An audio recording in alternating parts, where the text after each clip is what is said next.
Welcome to StoRemote and all our how-to videos. This is a series of video tutorials that will help you access your account and navigate through the system. How to add a category. To be able to add categories, you will need to log into your dashboard. Once you are in, go to the top right corner of your dashboard, select Modules, and in the drop-down menu, select Categories. Once in the Categories window, look for the Add Categories button found in the top right corner.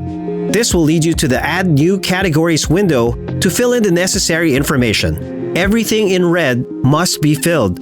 For POS type, always select POS. Reverse POS is an option for businesses like gas stations.